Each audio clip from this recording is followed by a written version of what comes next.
Hey, welcome back to Midas Letter Live. My guest this segment is Andreas Gedeon. He's the CEO of Harvest One Cannabis, trading on the TSX Venture under the symbol HVT. Andreas, great to see you. It's my pleasure being here. Thank you, James. This is our first time sitting down together. Andreas, give me an update. How is Harvest One different from all of the other ACMPR growers out there? Oh, it is very different. We have been in this game for quite a long time. We started the cannabis business back in 2013 with our licensed producer, United Greeneries, being the 13th applicant in the system and then the 30th license that got issued. We are growing for a long time. We have a subsidiary in Switzerland called Satifarm, where we make medical and pharmaceutical preparations. We have been undertaking clinical trials for our products in Israel. And we are for sale in Australia as a prescription drug with our products. And we have just finished a very, very interesting acquisition in Canada, the Dreamwater acquisition. Yeah, tell me about positions that. us very, very specifically in a niche, in the sleep niche. Okay. And so what is Dreamwater's main business? Dreamwater, you can find it in the 7-Eleven, Shoppers Drug Marts at the till, and it puts you to sleep. Oh. That's simple. It contains a formulation of active ingredients that solve one of the biggest problems in Canadian population. 62% of Canadians have sleep issues. And you drink a Dreamwater and well, you sleep and you wake up the next morning well rested. And it is a natural evolution to put cannabinoids into this, I think. Sure, absolutely. So we acquired Dreamwater as an international business. With Dreamwater, we have now a distribution system in 30,000 stores throughout North America. Okay. We have significant revenue coming from this, and we acquired an incredible team that we can now integrate into our cannabis world, and we will use this to create great synergies, I think. Fantastic. So Dreamwater, you envision is a global vehicle to distribute their products with a cannabinoid formulation, which at this point they don't do, but you're positioning for the future at this.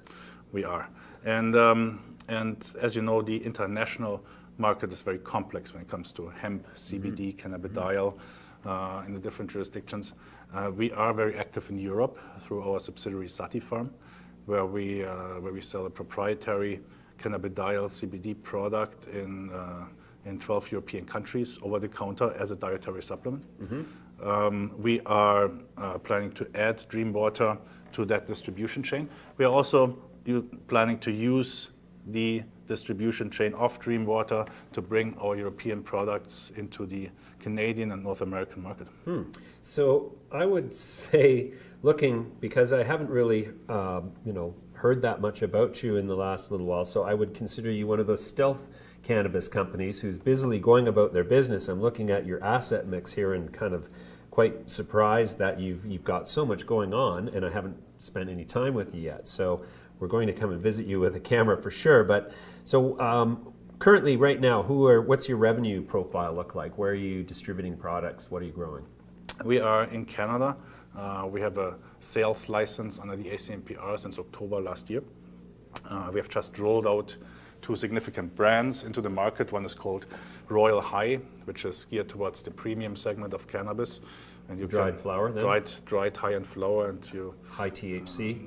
High THC, but also high CBD varieties. Ah, okay. And then we do have an economy product that's called Captain's Choice. It's a milled product where we give the benefits of the cost savings of consistent quality and mixing, blending products to the consumer. We've just been very successful in negotiating deals for the recreational market with several provinces that will be announced very shortly. And we are preparing for the upcoming recreational market. We are massively increasing our capacity. And we are a truly global company in the context that we are with our footprint in Switzerland, in the European Union, in Australia, with Dreamwater now in North America. And our approach has always been to bring those, to create an opportunity platform where we don't look at this as a Canadian operator that goes international, but an international company that has Canada as its home base.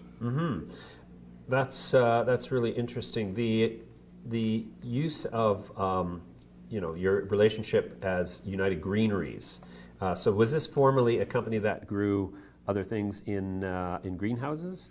United Greeneries is the name is very intriguing. I think in that regard, United Greeneries has a concept that we will introduce to the market very shortly, where we will allow other micro license holders in the recreational market to feed into our supply system.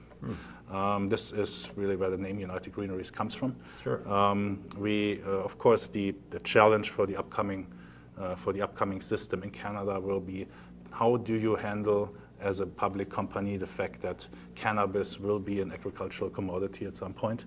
What niches do you occupy as a business? Sure. I think it's naive to think that wholesaling, growing cannabis and wholesaling it to the provincial cannabis / liquor boards, that can be a public company model. So the challenge really is to attach us as a company to the high margin items of the value chain of cannabis. Those are the brands, those are the manufactured consumer products. Right. And that is what you will see under the Harvest One umbrella.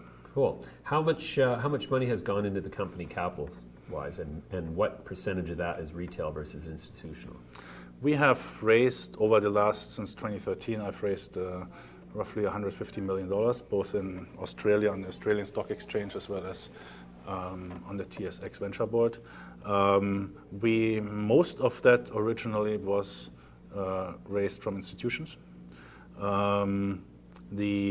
Our last capital raise was in January. We raised $40 million with Mackey Research Capital. Mm-hmm. We are very, very well capitalized. We have, after the Dreamwater acquisition, we have $62 million in the bank. So this is all allocated to strategic value catalysts. Right. And I think we are in a very good position to really take advantage of the opportunities that come up. Sure, you bet. You bet. So then you've got now how many brands altogether? You've got quite a collection. So under the Harvest One umbrella, we have now 3 wholly owned subsidiaries. We have in Canada our licensed producer, United Greeneries. Right. We have in Switzerland our manufacturer of pharmaceutical and medical goods, that's Satifarm AG, Right. based in Zurich. And we have now Dreamwater Global that owns the international distribution rights and product rights on the Dreamwater products, and there will be quite a few new SKUs coming up in the shelves shortly. Great. Okay, well, that's a great introduction. It's a pleasure to have you here for the first time, but we're going to look forward to visiting your operations and having you here repeatedly in the future. I look forward to seeing you there. Thanks. Thank you very much. Thank you.